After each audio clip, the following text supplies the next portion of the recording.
Je vais te lire aujourd'hui la suite de Lily Pollen, écrit par Annabelle Coavou et illustré par Faustine Brunet.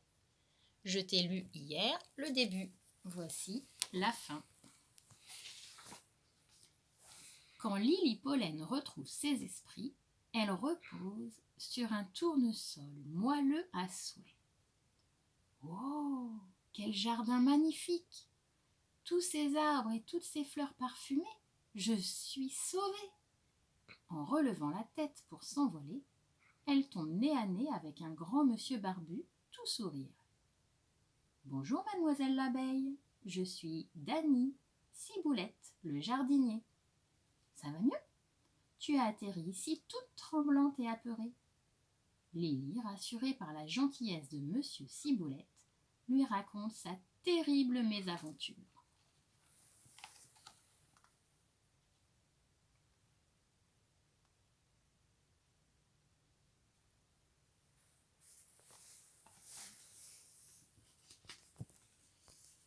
« Ah ah, je vois !» s'exclame Dany Ciboulette.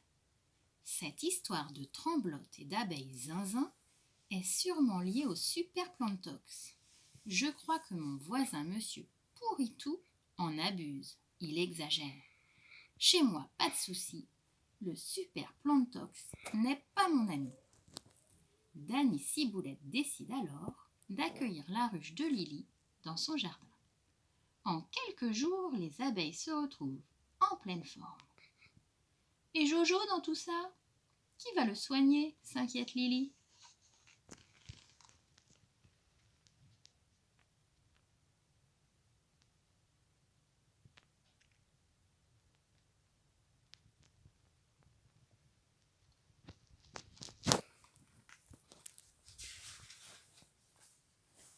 Un matin, Lily entend une grosse voix. « Bonjour la compagnie !» tonne Albert Pourritou. « Il est chouette ce jardin. Le mien, j'ai beau l'arroser avec du superplantox, plus rien ne pousse, c'est dingue. Dis-moi voisin, tu as bien un petit secret ? »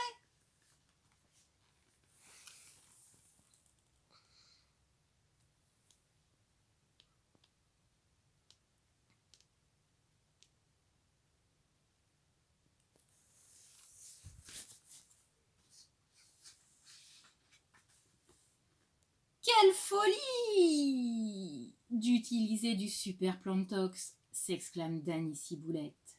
Moi, je laisse faire Dame Nature.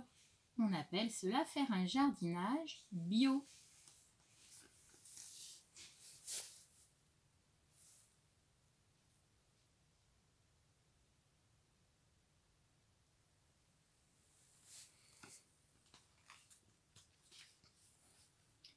Mais qui c'est cette Dame Nature, une nouvelle voisine ?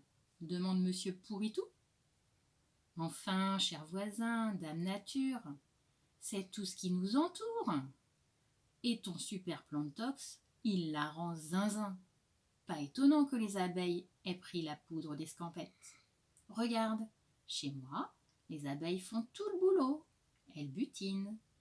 Elles transmettent les mots d'amour entre les fleurs qui mettent ensuite au monde de jolis bébés fruits et légumes.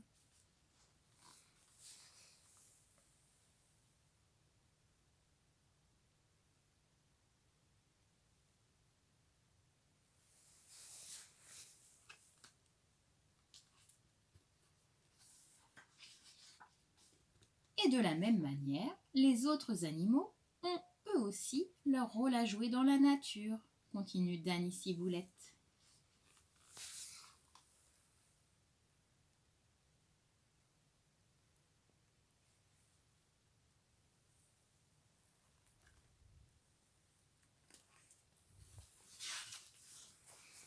Les coccinelles, elles effraient les pucerons.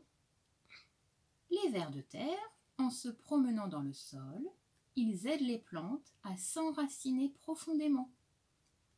Le hérisson, il se régale avec les limaces qui broutent mes salades. Comment toutes ces petites bestioles entretiennent ton jardin ? Et moi qui pensais bien faire en les chassant, réalise Monsieur Pourritou, tout penaud.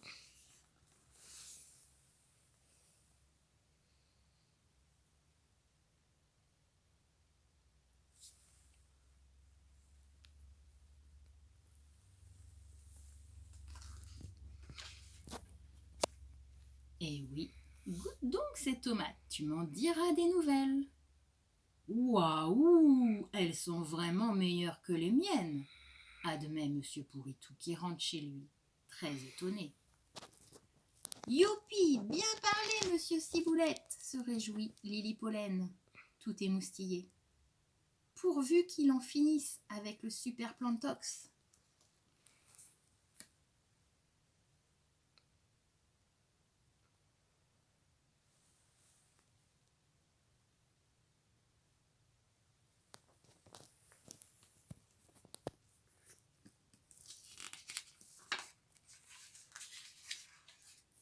Tout en rentrant chez lui, Monsieur Pourritou réfléchit.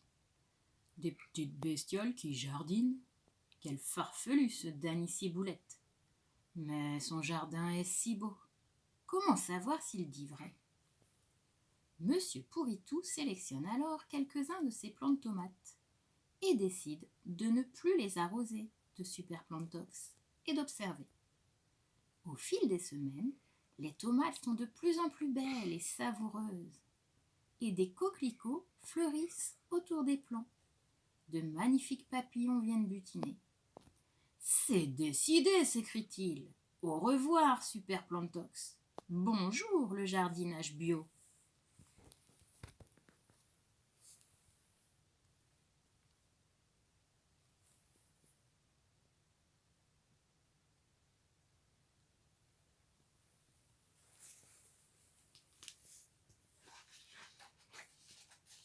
Et un beau jour, alors que Lily flâne tranquillement près des lilas de Monsieur Ciboulette, boum! Hé! Mais c'est toi, Jojo, s'écrie Lily. Oups! Désolée, Lily, je suis en retard pour la fête. Une fête? Mais quelle fête? Chez Monsieur Pourritou, bien sûr. Son jardin est devenu un vrai paradis, où le nectar coule à flots. Pardon? Tu as bien dit Monsieur Pourritou, demande Lily. Hurrah! Il a enfin jeté son super plantox.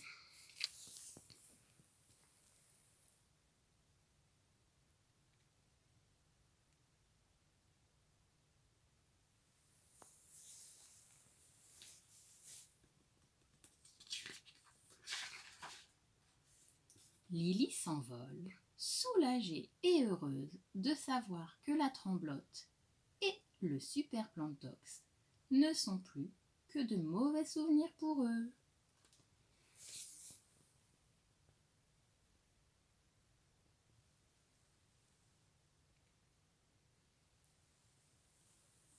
Et voilà, mon histoire est finie.